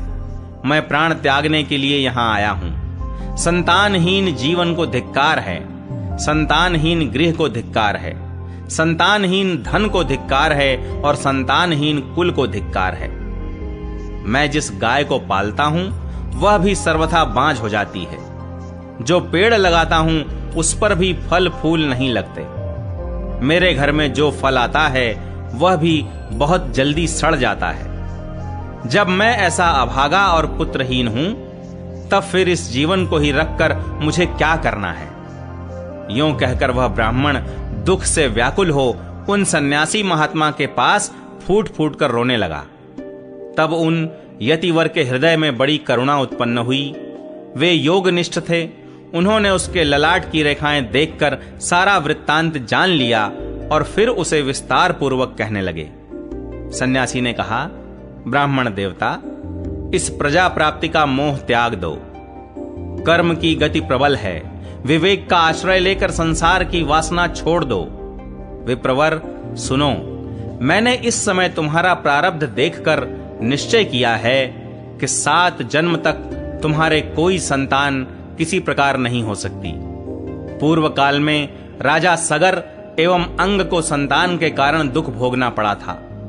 ब्राह्मण, अब तुम कुटुंब की आशा छोड़ दो, सन्यास में ही सब प्रकार का सुख है। ब्राह्मण ने कहा, महात्मा जी, विवेक से मेरा क्या होगा? मुझे तो बलपूर्वक पुत्र दीजिए, नहीं तो मैं आपके सामने ही शोक मूर्छित होकर अपने प्राण त्यागता हूं। जिसमें पुत्र स्त्री आदि का सुख नहीं है, ऐसा सन्यास तो सर्वथा नीरस ही है। लोक में सरस तो पुत्र पौत्रादि से भरा पूरा गृहस्थाश्रम ही है। ब्राह्मण का ऐसा आग्रह देखकर उन तपोधन ने कहा, विधाता के लेख को मिटाने का हठ करने से राजा चित्रकेतु को बड़ा कष्ट उठाना पड़ा था। इसलिए दैव जिसके उद्योग को कुचल देता है, उस पुरुष के समान तुम्हें भी पुत्र से सुख नहीं मिल सकेगा। तुमने तो बड़ा हठ पकड़ रखा है और अर्थी के रूप में तुम मेरे सामने उपस्थित हो। ऐसी दशा में मैं तुमसे क्या कहूं? जब महात्मा जी ने देखा कि यह किसी प्रकार अपना आग्रह नहीं छोड़ता, तब उन्होंने उसे एक फल देकर कहा, इसे तुम अपनी पत्नी को खिला देना, इससे उसके एक पुत्र होगा।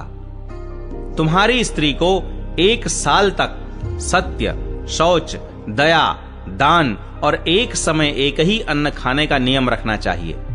यदि वह ऐसा करेगी तो बालक बहुत शुद्ध स्वभाव वाला होगा। यों कहकर वे योगिराज चले गए और ब्राह्मण अपने घर लौट आया। वहां आकर उसने वह फल अपनी स्त्री के हाथ में दे दिया और स्वयं कहीं चला गया।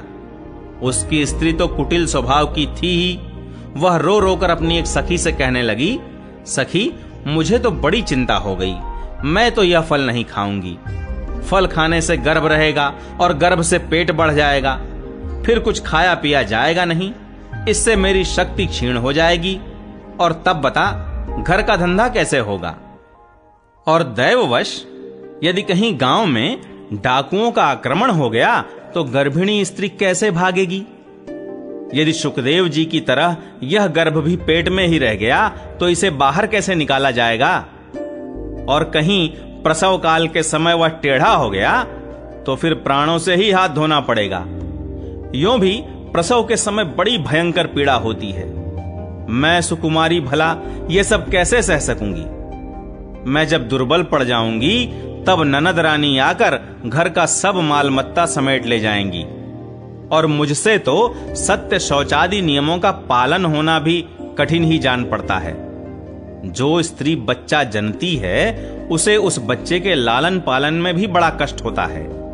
मेरे विचार से तो वंध्या या विधवा स्त्रियां ही सुखी हैं। मन में ऐसे ही तरह तरह के कुतर्क उठने से उसने वह फल नहीं खाया, और जब उसके पति ने पूछा, फल खा लिया? तब उसने कह दिया, हां, खा लिया। एक दिन उसकी बहन अपने आप ही उसके घर आई। तब उसने अपनी बहन को सारा वृत्तांत सुनाकर कहा कि मेरे मन में इसकी बड़ी चिंता है। मैं इस दुख के कारण दिनों दिन दुबली हो रही हूं। बहन, मैं क्या करूं? बहन ने कहा, मेरे पेट में बच्चा है, प्रसव होने पर वह बालक मैं तुझे दे दूंगी। तब तक तू गर्भवती के समान घर में गुप्त रूप से सुख से रह। तू मेरे पति को कुछ धन दे देगी तो वे तुझे अपना बालक दे देंगे। हम ऐसी युक्ति करेंगी कि जिसमें सब लोग यही कहें कि इसका बालक 6 महीने का होकर मर गया, और मैं नित्य प्रति तेरे घर आकर उस बालक का पालन पोषण करती रहूंगी। तू इस समय इसकी जांच करने के लिए यह फल गौ को खिला दे। ब्राह्मणी ने स्त्री स्वभाववश जो जो उसकी बहन ने कहा था वैसे ही सब किया। इसके पश्चात समयानुसार जब उस स्त्री के पुत्र हुआ, तब उसके पिता ने चुपचाप लाकर उसे धुंधली को दे दिया, और उसने आत्मदेव को सूचना दे दी कि मेरे सुखपूर्वक बालक हो गया है। इस प्रकार आत्मदेव के पुत्र हुआ सुनकर सब लोगों को बड़ा आनंद हुआ। ब्राह्मण ने उसका जात कर्म संस्कार करके ब्राह्मणों को दान दिया, और उसके द्वार पर गाना बजाना तथा अनेक प्रकार के मांगलिक कृत्य होने लगे।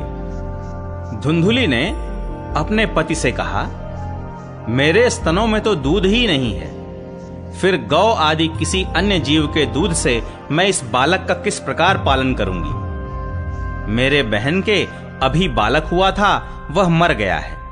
उसे बुलाकर अपने यहां रख लें तो वह आपके इस बच्चे का पालन पोषण कर लेगी। तब पुत्र की रक्षा के लिए आत्मदेव ने वैसा ही किया तथा माता धुंधुली ने उस बालक का नाम धुंधुकारी रखा। इसके बाद 3 महीने बीतने पर उस गौ के भी एक मनुष्याकार बच्चा हुआ। वह सर्वांग सुंदर, दिव्य, निर्मल तथा सुवर्ण की सी कांति वाला था। उसे देखकर ब्राह्मण देवता को बड़ा आनंद हुआ और उसने स्वयं ही उसके सब संस्कार किए। इस समाचार से और सब लोगों को भी बड़ा आश्चर्य हुआ और वे बालक को देखने के लिए आए तथा आपस में कहने लगे, देखो भाई, अब आत्मदेव का कैसा भाग्योदय हुआ है। कैसे आश्चर्य की बात है कि गौ के भी ऐसा दिव्य रूप बालक उत्पन्न हुआ है।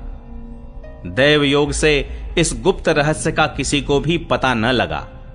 आत्मदेव ने उस बालक के गौ के से कान देखकर उसका नाम गोकर्ण रखा। कुछ काल बीतने पर वे दोनों बालक जवान हो गए। उनमें गोकर्ण तो बड़ा पंडित और ज्ञानी हुआ, किंतु धुंधुकारी बड़ा ही दुष्ट निकला। स्नान शौचादि ब्राह्मणोचित आचारों का उसमें नाम भी न था और न खान पान का ही कोई परहेज था। क्रोध उसमें बहुत बढ़ा चढ़ा था। वह बुरी बुरी वस्तुओं का संग्रह किया करता था। मुर्दे के हाथ से छुआया हुआ अन्न भी खा लेता था। दूसरों की चोरी करना और सब लोगों से द्वेष बढ़ाना उसका स्वभाव बन गया था। छिपे छिपे वह दूसरों के घरों में आग लगा देता था। दूसरों के बालकों को खिलाने के लिए गोद में लेता और उन्हें चट कुएं में डाल देता। हिंसा का उसे व्यसन सा हो गया था। हर समय वह अस्त्र शस्त्र धारण किए रहता और बेचारे अंधे और दीन दुखियों को व्यर्थ तंग करता रहता। चांडालों से उसका विशेष प्रेम था। बस हाथ में फंदा लिए कुत्तों की टोली के साथ शिकार की टोह में घूमता रहता। वेश्याओं के जाल में फंसकर उसने अपने पिता की सारी संपत्ति नष्ट कर दी।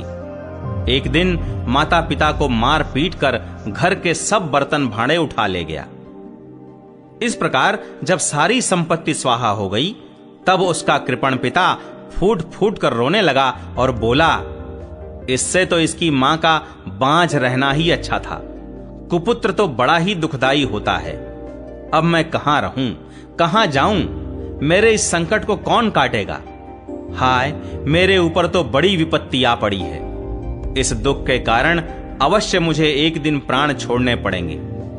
उसी समय परम ज्ञानी गोकर्ण जी वहां आए और उन्होंने पिता को वैराग्य का उपदेश करते हुए बहुत समझाया।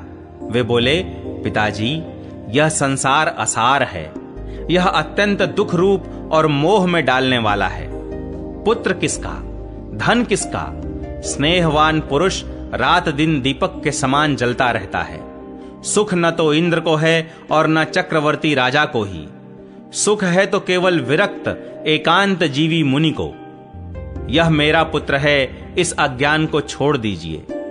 मोह से नरक की प्राप्ति होती है। यह शरीर तो नष्ट होगा ही, इसलिए सब कुछ छोड़कर वन में चले जाइए। गोकर्ण के वचन सुनकर आत्मदेव वन में जाने के लिए तैयार हो गया और उनसे कहने लगा, बेटा, वन में रहकर मुझे क्या करना चाहिए, यह मुझसे विस्तार पूर्वक कहो। मैं बड़ा मूर्ख हूं। अब तक कर्मवश स्नेह पाश में बंधा हुआ अपंग की भांति इस घर रूप अंधेरे कुएं में ही पड़ा रहा हूं। तुम बड़े दयालु हो, इससे मेरा उद्धार करो। गोकर्ण ने कहा, पिताजी, यह शरीर हड्डी, मांस और रुधिर का पिंड है। इसे आप मैं मानना छोड़ दें और स्त्री पुत्रादि को अपना कभी न माने। इस संसार को रात दिन क्षण भंगुर देखें। इसकी किसी भी वस्तु को स्थायी समझकर उसमें राग न करें।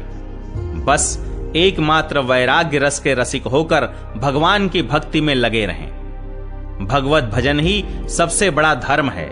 निरंतर उसी का आश्रय लिए रहें। अन्य सब प्रकार के लौकिक धर्मों से मुख मोड़ लें। सदा साधु जनों की सेवा करें।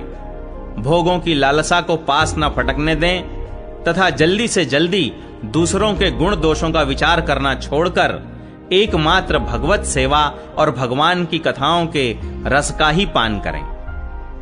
इस प्रकार पुत्र की वाणी से प्रभावित होकर आत्मदेव ने घर छोड़ दिया और वन की यात्रा की।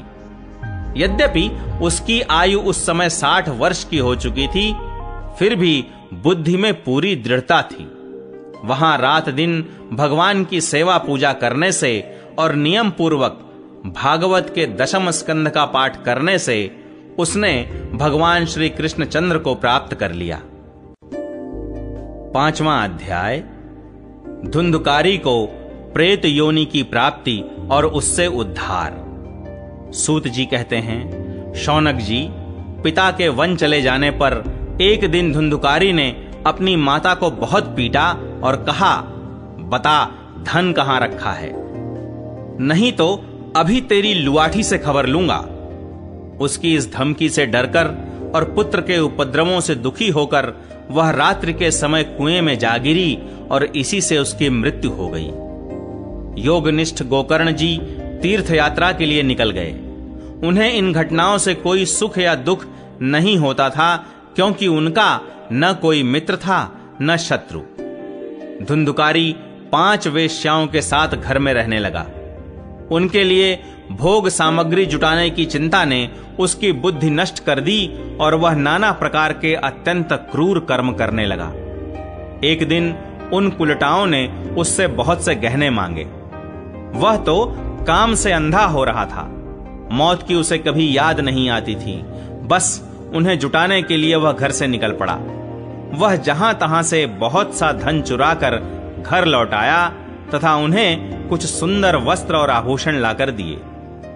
चोरी का बहुत माल देखकर रात्रि के समय स्त्रियों ने विचार किया कि यह नित्य ही चोरी करता है, इसलिए इसे किसी दिन अवश्य राजा पकड़ लेगा। राजा यह सारा धन छीनकर इसे निश्चय ही प्राण दंड। जब एक दिन इसे मरना ही है, तब हम ही धन की रक्षा के लिए गुप्त रूप से इसको क्यों न मार डालें। इसे मारकर हम इसका माल मत्ता लेकर जहां कहीं चली जाएंगी। ऐसा निश्चय कर उन्होंने सोए हुए धुंधुकारी को रस्सियों से कस दिया और उसके गले में फांसी लगाकर उसे मारने का प्रयत्न किया।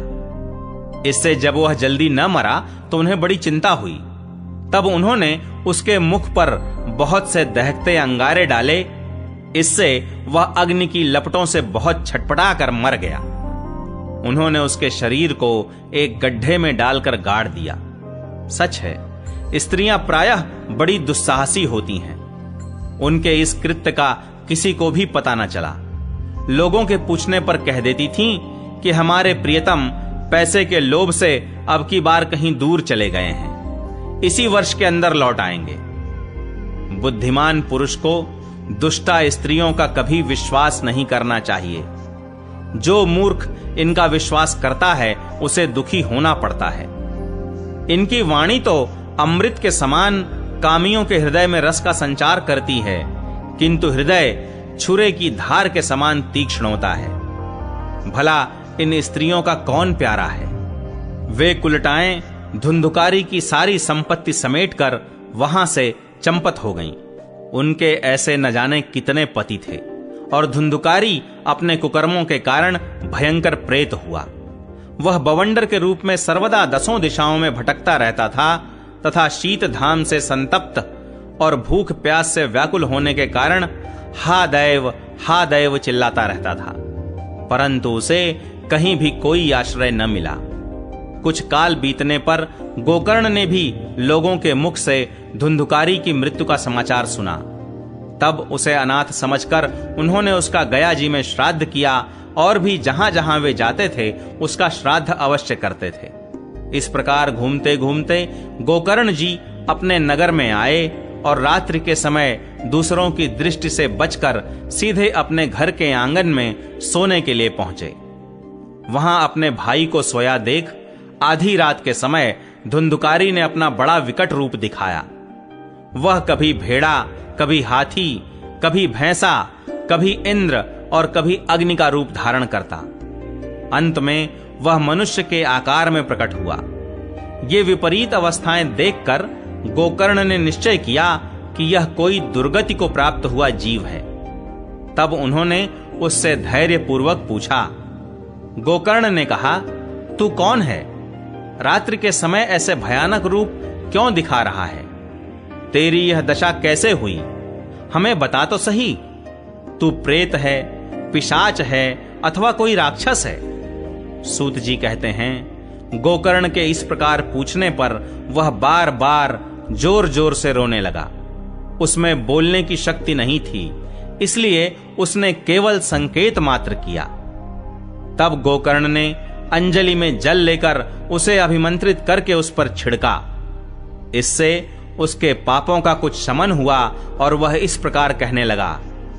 प्रेत बोला, मैं तुम्हारा भाई हूं, मेरा नाम है धुंधुकारी।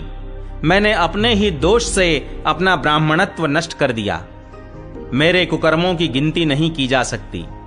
मैं तो महान अज्ञान में चक्कर काट रहा था, इसी से मैंने लोगों की बड़ी हिंसा की। अंत में कुलटा स्त्रियों ने मुझे तड़पा तड़पा कर मार डाला। इसी से अब प्रेत योनि में पड़कर यह दुर्दशा भोग रहा हूं। अब दैववश कर्म फल का उदय होने से मैं केवल वायु भक्षण करके जी रहा हूं। भाई, तुम दया के समुद्र हो, अब किसी प्रकार जल्दी ही मुझे इस योनि से छुड़ाओ। गोकर्ण ने धुंधुकारी की सारी बातें सुनी और तब उससे बोले। गोकर्ण ने कहा, भाई, मुझे इस बात का बड़ा आश्चर्य है। मैंने तुम्हारे लिए विधि पूर्वक गया जी में पिंडदान किया, फिर भी तुम प्रेत योनि से मुक्त कैसे नहीं हुए? यदि गया श्राद्ध से भी तुम्हारी मुक्ति नहीं हुई, तब इसका और कोई उपाय ही नहीं है। अच्छा, तुम सब बात खोल कर कहो, मुझे अब क्या करना चाहिए? प्रेत ने कहा, मेरी मुक्ति सैकड़ों गया श्राद्ध करने से भी नहीं हो सकती। अब तो तुम इसका कोई और उपाय सोचो। प्रेत की यह बात सुनकर गोकर्ण को बड़ा आश्चर्य हुआ। वे कहने लगे, यदि सैकड़ों गया श्राद्धों से भी तुम्हारी मुक्ति नहीं हो सकती, तब तो तुम्हारी मुक्ति असंभव ही है। अच्छा, अभी तो तुम निर्भय होकर अपने स्थान पर रहो। मैं विचार करके तुम्हारी मुक्ति के लिए कोई दूसरा उपाय करूंगा। गोकर्ण की आज्ञा पाकर धुंधुकारी वहां से अपने स्थान पर चला आया। इधर गोकर्ण ने रात भर विचार किया, तब भी उन्हें कोई उपाय नहीं सूझा। प्रातःकाल उनको आया देख लोग प्रेम से उनसे मिलने आए। तब गोकर्ण ने रात में जो कुछ जिस प्रकार हुआ था वह सब उन्हें सुना दिया। उनमें जो लोग विद्वान, योगनिष्ठ, ज्ञानी और वेदज्ञ थे, उन्होंने भी अनेकों शास्त्रों को उलट पलट कर देखा, तो भी उसकी मुक्ति का कोई उपाय न मिला। तब सबने यही निश्चय किया कि इस विषय में सूर्य नारायण जो आज्ञा करें वही करना चाहिए। अतः गोकर्ण ने अपने तपोबल से सूर्य की गति को रोक दिया। उन्होंने स्तुति की, भगवन, आप सारे संसार के साक्षी हैं। मैं आपको नमस्कार करता हूं। आप मुझे कृपा करके धुंधुकारी की मुक्ति का साधन बताइए। गोकर्ण की यह प्रार्थना सुनकर सूर्यदेव ने दूर से ही स्पष्ट शब्दों में कहा, श्रीमद् भागवत से मुक्ति हो सकती है, इसलिए तुम उसका सप्ताह पारायण करो। सूर्य का यह धर्ममय वचन वहां सभी ने सुना। तब सबने यही कहा कि प्रयत्न पूर्वक यही करो। है भी यह साधन बहुत सरल। अतः गोकर्ण जी भी तदनुसार निश्चय करके कथा सुनाने के लिए तैयार हो गए। देश और गांवों से अनेकों लोग कथा सुनने के लिए आए। बहुत से लंगड़े, लूले, अंधे, बूढ़े और मंदबुद्धि पुरुष भी अपने पापों की निवृत्ति के उद्देश्य से वहां आ पहुंचे। इस प्रकार वहां इतनी भीड़ हो गई कि उसे देखकर देवताओं को भी आश्चर्य होता था। जब गोकर्ण जी व्यास गद्दी पर बैठकर कथा कहने लगे, तब वह प्रेत भी वहां आ पहुंचा और इधर उधर बैठने के लिए स्थान ढूंढने लगा। इतने में ही उसकी दृष्टि एक सीधे रखे हुए 7 गांठ के बांस पर पड़ी। उसी के नीचे के छिद्र में घुसकर वह कथा सुनने के लिए बैठ गया। वायु रूप होने के कारण वह बाहर कहीं बैठ नहीं सकता था, इसलिए बांस में घुस गया। गोकर्ण जी ने एक वैष्णव ब्राह्मण को मुख्य श्रोता बनाया और प्रथम स्कंध से ही स्पष्ट स्वर में कथा सुनानी आरंभ कर दी। सायंकाल में जब कथा को विश्राम दिया गया तब एक बड़ी विचित्र बात हुई। वहां सभासदों के देखते देखते उस बांस की एक गांठ तड़ तड़ शब्द करती हुई फट गई। इसी प्रकार दूसरे दिन सायंकाल में दूसरी गांठ फटी और तीसरे दिन उसी समय तीसरी। इस प्रकार 7 दिनों में 7 गांठों को फोड़कर धुंधकारी 12 स्कंधों के सुनने से पवित्र होकर प्रेत योनि से मुक्त हो गया और दिव्य रूप धारण करके सबके सामने प्रकट हुआ। उसका मेघ के समान श्याम शरीर पीतांबर और तुलसी की मालाओं से सुशोभित था तथा सिर पर मनोहर मुकुट और कानों में कमनीय कुंडल झिलमिला रहे थे। उसने तुरंत अपने भाई गोकर्ण को प्रणाम करके कहा, भाई, तुमने कृपा करके मुझे प्रेत योनि की यातनाओं से मुक्त कर दिया। यह प्रेत पीड़ा का नाश करने वाली श्रीमद् भागवत की कथा धन्य है तथा श्री कृष्णचंद्र के धाम की प्राप्ति कराने वाला इसका सप्ताह पारायण भी धन्य है। जब सप्ताह श्रवण का योग लगता है तब सब पाप थर्रा उठते हैं कि अब यह भागवत की कथा जल्दी ही हमारा अंत कर देगी। जिस प्रकार आग गीली सूखी छोटी बड़ी सब तरह की लकड़ियों को जला डालती है, उसी प्रकार यह सप्ताह श्रवण मन वचन और कर्म द्वारा किए हुए नए पुराने छोटे बड़े सभी प्रकार के पापों को भस्म कर देता है। विद्वानों ने देवताओं की सभा में कहा है कि जो लोग इस भारतवर्ष में श्रीमद् भागवत की कथा नहीं सुनते उनका जन्म वृथा ही है। भला मोह पूर्वक लालन पालन करके यदि इस अनित्य शरीर को हृष्ट पुष्ट और बलवान भी बना लिया तो भी श्रीमद् भागवत की कथा सुने बिना इससे क्या लाभ हुआ। अस्थियां ही इस शरीर के आधार स्तंभ हैं। नस नाड़ी रूप रस्सियों से यह बंधा हुआ है। ऊपर से इस पर मांस और रक्त थोपकर इसे चर्म से मढ़ दिया गया है। इसके प्रत्येक अंग में दुर्गंध आती है, क्योंकि है तो यह मल मूत्र का भांड ही। वृद्धावस्था और शोक के कारण यह परिणाम में दुखमय ही है। रोगों का तो घर ही ठहरा। यह निरंतर किसी न किसी कामना से पीड़ित रहता है, कभी इसकी तृप्ति नहीं होती। इसे धारण किए रहना भी एक भार ही है। इसके रोम रोम में दोष भरे हुए हैं और नष्ट होने में इसे एक क्षण भी नहीं लगता। अंत में यदि इसे गाड़ दिया जाता है तो इसके कीड़े बन जाते हैं। कोई पशु खा जाता है तो यह विष्ठा हो जाता है और अग्नि में जला दिया जाता है तो भस्म की ढेरी हो जाता है। ये 3 ही इसकी गतियां बताई गई हैं। ऐसे अस्थिर शरीर से मनुष्य अविनाशी फल देने वाला काम क्यों नहीं बना लेता। जो अन्न प्रातः काल पकाया जाता है वह सायंकाल तक बिगड़ जाता है, फिर उसी के रस से पुष्ट हुए शरीर की नित्यता कैसी। इस लोक में सप्ताह श्रवण करने से भगवान की शीघ्र ही प्राप्ति हो सकती है। अतः सब प्रकार के दोषों की निवृत्ति के लिए एकमात्र यही साधन है। जो लोग भागवत की कथा से वंचित हैं वे तो जल में बुदबुदे और जीवों में मच्छरों के समान केवल मरने के लिए ही पैदा होते हैं। भला जिसके प्रभाव से जड़ और सूखे हुए बांस की गांठें फट सकती हैं, उस भागवत कथा का श्रवण करने से चित्त की गांठों का खुल जाना कौन बड़ी बात है। सप्ताह श्रवण करने से मनुष्य के हृदय की गांठ खुल जाती है, उसके समस्त संशय छिन्न भिन्न हो जाते हैं और सारे कर्म क्षीण हो जाते हैं। यह भागवत कथा रूप तीर्थ संसार के कीचड़ को धोने में बड़ा ही पटु है। विद्वानों का कथन है कि जब यह हृदय में स्थित हो जाता है तब मनुष्य की मुक्ति निश्चित ही समझनी चाहिए।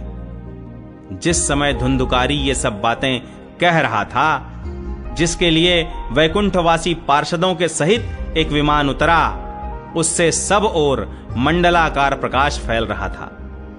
सब लोगों के सामने ही धुंधुकारी उस विमान पर चढ़ गया।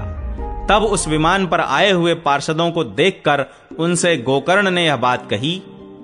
गोकर्ण ने पूछा, भगवान के प्रिय पार्षदों, यहां तो हमारे अनेकों शुद्ध हृदय श्रोतागण हैं। उन सब के लिए आप लोग एक साथ बहुत से विमान क्यों नहीं लाए? हम देखते हैं कि यहां सभी ने समान रूप से कथा सुनी है, फिर फल में इस प्रकार का भेद क्यों हुआ, यह बताइए। भगवान के सेवकों ने कहा, हे मानद, इस फल भेद का कारण इनके श्रवण का भेद ही है। यह ठीक है कि श्रवण तो सबने समान रूप से ही किया है, किंतु इसके जैसा मनन नहीं किया। इसी से एक साथ भजन करने पर भी उसके फल में भेद रहा। इस प्रेत ने 7 दिनों तक निराहार रहकर श्रवण किया था तथा सुने हुए विषय का स्थिर चित्त से यह खूब मनन निधिध्यासन भी करता रहता था। जो ज्ञान दृढ़ नहीं होता वह व्यर्थ हो जाता है। इसी प्रकार ध्यान न देने से श्रवण का, संदेह से मंत्र का और चित्त के इधर उधर भटकते रहने से जप का भी कोई फल नहीं होता। वैष्णवहीन देश, अपात्र को कराया हुआ श्राद्ध का भोजन, अश्रोत्रिय को दिया हुआ दान एवं आचारहीन कुल, इन सब का नाश हो जाता है। गुरु वचनों में विश्वास, दीनता का भाव, मन के दोषों पर विजय और कथा में चित्त की एकाग्रता इत्यादि नियमों का यदि पालन किया जाए तो श्रवण का यथार्थ फल मिलता है। यदि ये श्रोता फिर से श्रीमद् भागवत की कथा सुने तो निश्चय ही सबको वैकुंठ की प्राप्ति होगी। और गोकर्ण जी, आपको तो भगवान स्वयं आकर गोलोक धाम में ले जाएंगे। यूं कहकर वे सब पार्षद हरि कीर्तन करते वैकुंठ लोक को चले गए। श्रावण मास में गोकर्ण जी ने फिर उसी प्रकार सप्ताह क्रम से कथा कही और उन श्रोताओं ने उसे फिर सुना। नारद जी, इस कथा की समाप्ति पर जो कुछ हुआ वह सुनिए। वहां भक्तों से भरे हुए विमानों के साथ भगवान प्रकट हुए। सब ओर से खूब जय जयकार और नमस्कार की ध्वनियां होने लगी। भगवान स्वयं हर्षित होकर अपने 5 जन्य शंख की ध्वनि करने लगे और उन्होंने गोकर्ण को हृदय से लगाकर अपने ही समान बना लिया। उन्होंने क्षण भर में ही अन्य सब श्रोताओं को भी मेघ के समान श्याम वर्ण, रेशमी पीतांबरधारी तथा किरीट और कुंडलादि से विभूषित कर दिया। उस गांव में कुत्ते और चांडाल पर्यंत जितने भी जीव थे वे सभी गोकर्ण जी की कृपा से विमानों पर चढ़ा लिए गए तथा जहां योगी जन जाते हैं उस भगवत धाम में वे भेज दिए गए। इस प्रकार भक्त वत्सल भगवान श्री कृष्ण कथा श्रवण से प्रसन्न होकर गोकर्ण जी को साथ ले अपने ग्वाल बालों के प्रिय गोलोक धाम में चले गए। पूर्व काल में जैसे अयोध्यावासी भगवान श्री राम के साथ साकेत धाम सिधारे थे, उसी प्रकार भगवान श्री कृष्ण उन सब को योगी दुर्लभ गोलोक धाम को ले गए।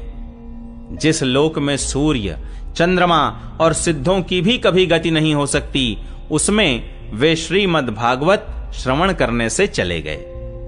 नारद जी, सप्ताह यज्ञ के द्वारा कथा श्रवण करने से जैसा उज्जवल फल संचित होता है उसके विषय में हम आपसे क्या कहें। अजी, जिन्होंने अपने कर्णपुट से गोकर्ण जी की कथा के एक अक्षर का भी पान किया था, वे फिर माता के गर्भ में नहीं आए। जिस गति को लोग वायु, जल या पत्ते खाकर शरीर सुखाने से, बहुत काल तक घोर तपस्या करने से और योगाभ्यास से भी नहीं पा सकते, उसे वे सप्ताह श्रवण से सहज में ही प्राप्त कर लेते हैं। इस परम पवित्र इतिहास का पाठ चित्रकूट पर विराजमान मुनीश्वर शांडिल्य भी ब्रह्मानंद में मग्न होकर करते रहते हैं। यह कथा बड़ी ही पवित्र है। एक बार के श्रवण से ही समस्त पाप राशि को भस्म कर देती है। यदि इसका श्राद्ध के समय पाठ किया जाए तो इससे पितृगण को बड़ी तृप्ति होती है और नित्य पाठ करने से मोक्ष की प्राप्ति होती है।